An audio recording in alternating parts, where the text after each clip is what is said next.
Hello students and welcome to the PSBI. Students, मैं नीरज कुमार आप सभी का पीएसबीआई में बहुत बहुत स्वागत करता हूं।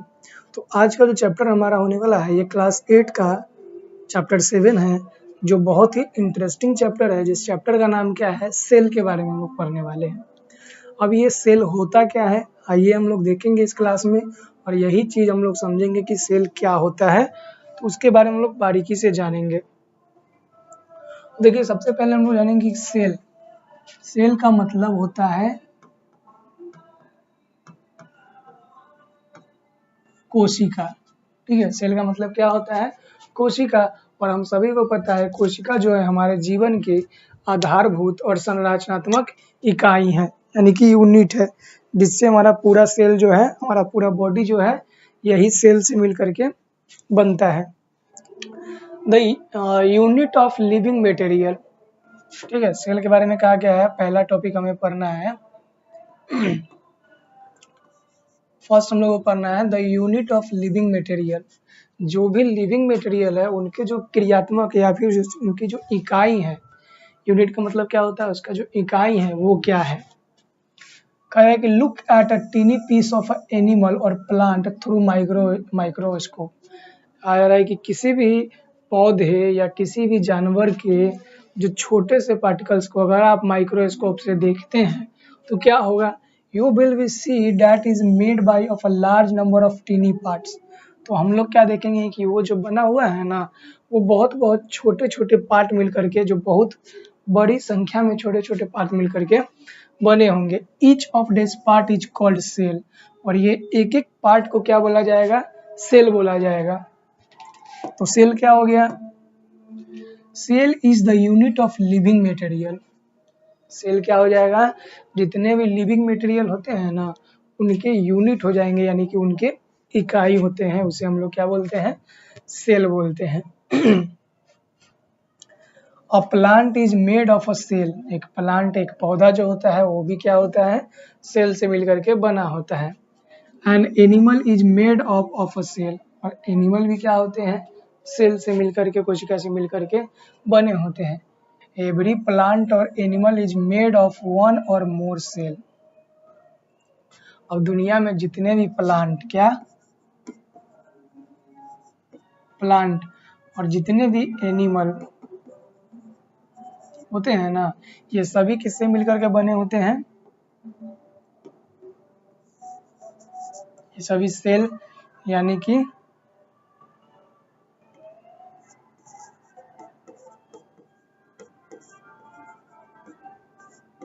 कोशिका से मिलकर के बने होते हैं। ठीक है, अब ये जो कोशिका होते हैं ना, तो बताया गया है कि ये सभी प्लांट और एनिमल बने होते हैं ना, तो ये या तो वन सेलुलर होते हैं, यानी एक कोशिकीय,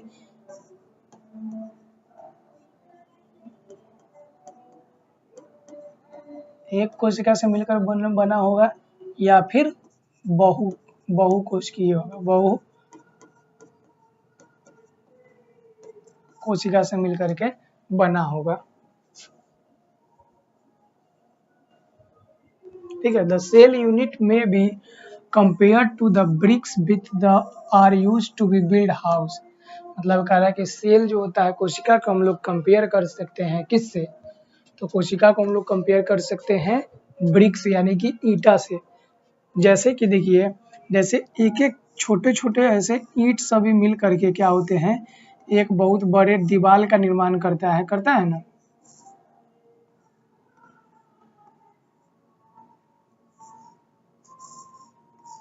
इस प्रकार से छोटे छोटे सेल सब मिल करके किसका, एक दीवार का निर्माण करता है।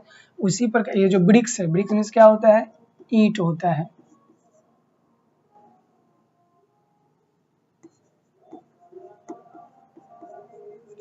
ब्रिक्स मतलब क्या होता है, तो ब्रिक्स का मतलब ईंट होता है। तो ये जो जितने भी से बने होते हैं ना, तो ये बॉडी, हमारा बॉडी भी होते हैं, ये बहुत छोटे छोटे इस टाइप का सेल से मिलकर के हमारा बॉडी का निर्माण होता है। ठीक है, टिश्यू का निर्माण होता है, यानी कि ऊतक का।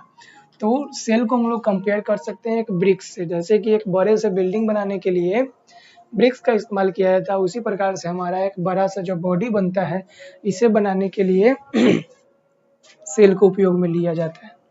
The bricks can be joined together in a many different ways to make structure of different shape and size. कहा जा रहा है कि ईटा का जो है हम लोग अलग ईटा को एक साथ जोड़ते हैं और अलग अलग तरीके से हम लोग इसका इस्तेमाल करते हैं। और इसका इस्तेमाल किस लिए करते हैं? क्योंकि इससे हम लोग अलग अलग साइज का अलग अलग आकार का बिल्डिंग बनाते हैं।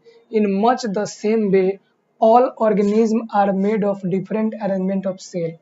तो जैसे हम लोग ईटा को अलग अलग टाइप से अरेंजमेंट करते हैं ना, उसी प्रकार से सेल भी अलग अलग जीवों को बनाने के लिए अलग अलग टाइप से इसका अरेंजमेंट होता है, अलग अलग तरीके से ये क्या होता है, व्यवस्थित होता है। और put together cell are the building blocks of living things. मतलब जब बहुत सारे सेल को एक साथ लाएंगे ना, एक साथ में हम जोड़ेंगे तो वो क्या कराएगा, किसी भी लिविंग ऑर्गेनिज्म का बिल्डिंग ब्लॉक्स कहलाएगा। ठीक है, लिविंग ऑर्गेनिज्म का क्या कहलाएगा, बिल्डिंग ब्लॉक्स कहलाएगा।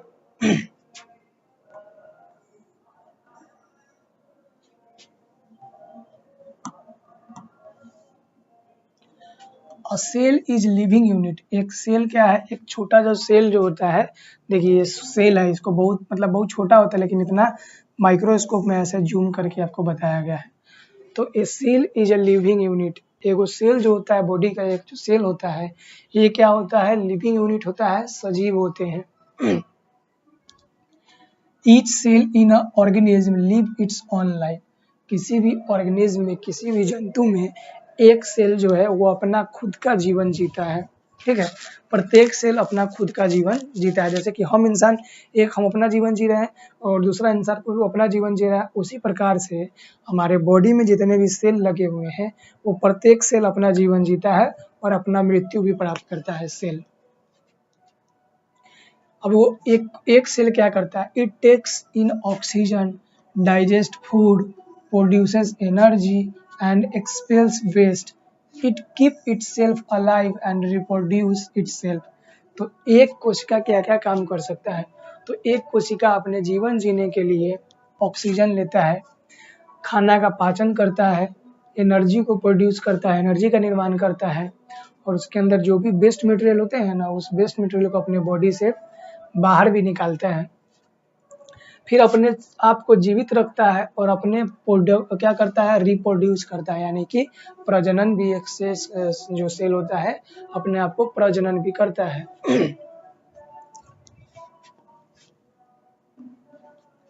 At the same time, it make it possible for the organism and whole to carry out of life function. अब क्या कहा गया है ये देखते हैं। कहा गया a cell is the smallest unit of structure and function in an organism. एक ऑर्गेनिज्म में एक सेल जो है, a cell is the smallest unit of structure and function in a organism. एक ऑर्गेनिज्म में एक सेल जो है वो सबसे स्मॉलेस्ट यूनिट होता है और स्ट्रक्चरल क्या होता है, फंक्शन होता है एक सेल का।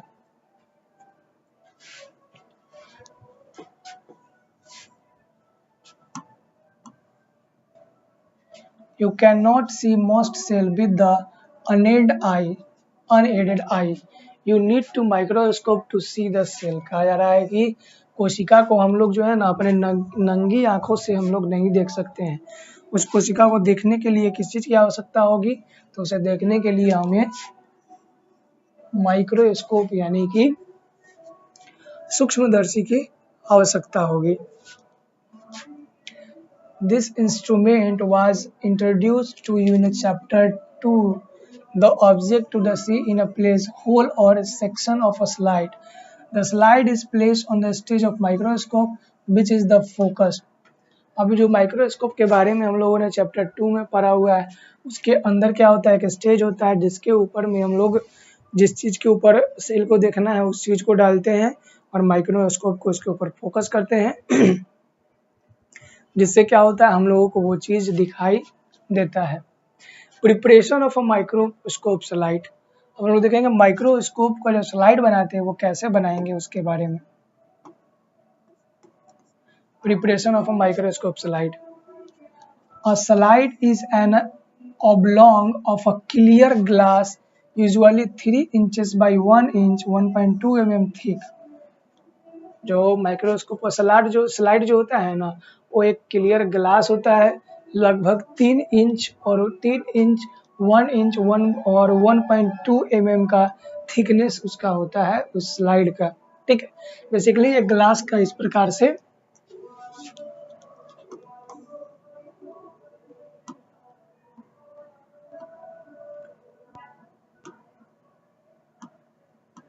इस प्रकार का एक ग्लास का शीट होता है जो 3 इंच का होता है, 3 इंच का होता है, और इसका जो थिकनेस होता है ये कितना होता है, इसका थिकनेस 1.2 mm होता है। ठीक है, you can make a slide of object to the see under microscope in the flowing step. तो माइक्रोस्कोप में किसी भी चीज को देखने के लिए ना, सबसे पहले उसका हमको स्लाइड बनाना होगा और उस चीज को उस स्लाइड के ऊपर रखना होगा, तब जाके वो हमें माइक्रोस्कोप में दिखाई देगा। तो उसे बनाने के लिए हम लोगों को ये 3-4 स्टेप हम लोगों को फॉलो करना होगा कि माइक्रोस्कोप में देखने के लिए एक स्लाइड को कैसे बनाते हैं उसके बारे में। पहला, टेक अ क्लीन स्लाइड। एक क्लीन स्लाइड लेना है, मतलब ग्लास का, with a dropper place of a drop water in the centre of the slide. और एक ड्रॉपर में हमको पानी लेके एक ड्रॉप उसके ऊपर क्या रखना है, पानी रखना है। ठीक है, सेंटर में, स्लाइड के सेंटर में। फिर क्या होगा, दूसरा नंबर क्या करना है हमें, using a brush gently put in the object on the drop of a water on the slide. If the object is transparent, stain with the stable chemical so that can be easily observed. पानी डाल के उसे brush से पहले हम लोग को clean करना है। ठीक है, फिर थर्ड स्टेप में क्या करना है,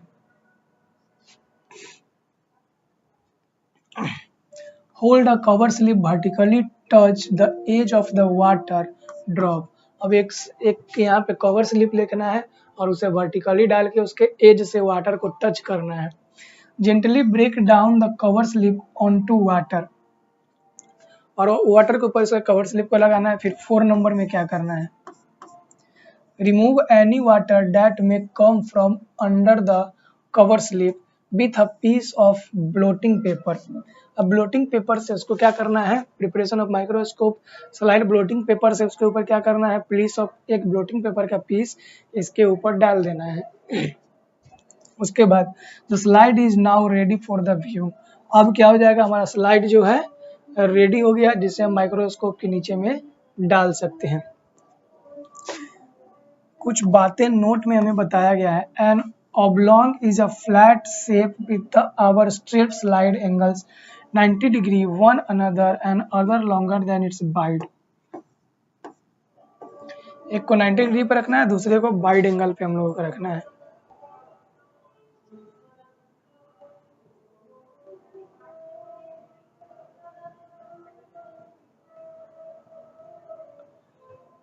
To observe the cell structure in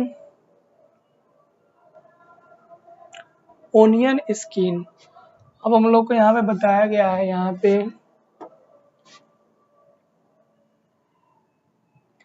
हम लोगों को सेल के बारे में देखना है, वो भी किसके पे, ओनियन स्किन पे देखना है। ठीक है,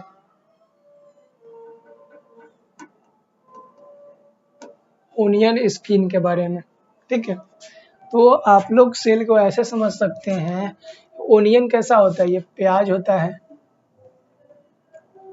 प्याज होता है ना, इस प्रकार से इसके ऊपर का लेयर हटाते जाएंगे लेयर हटाते जाएंगे, लेयर निकलते जाएगा। तो उसके एक छोटे से लेयर को लेना है और उस छोटे से लेयर को हम लोग को माइक्रोस्कोप में डालना है। तो माइक्रोस्कोप में डालने के बाद हमें उसका जो होगा सेल के, हमको क्लियरली जो हमारा सेल जो होगा वो हमें दिखाई दे देगा। तो स्टूडेंट्स, आज की क्लास में हम लोग इतना ही देखेंगे। अब इससे जो आगे की जो चीज़ें हैं, आगे की जो बात है, वो हम लोग अगले क्लास में देखेंगे। और अगले क्लास में हम लोग क्या देखेंगे, तो अगले क्लास में हम लोग देखेंगे साइज ऑफ अ सेल। क्या देखेंगे, एक सेल का साइज के बारे में देखेंगे, एक सेल के आकार के बारे में देखेंगे कि उसका आकार कैसा होता है। फिर हम लोग शेप ऑफ अ सेल देखेंगे, साइज देखेंगे, साइज के बाद शेप देखेंगे। उसके बाद हम लोग आ जाएंगे फंक्शन ऑफ सेल के बारे में। तो ये सारी चीज़ें हम लोग नेक्स्ट क्लास में कवर करेंगे स्टूडेंट्स। तब तक के लिए धन्यवाद, मिलते हैं हम लोग नेक्स्ट क्लास में। ठीक है।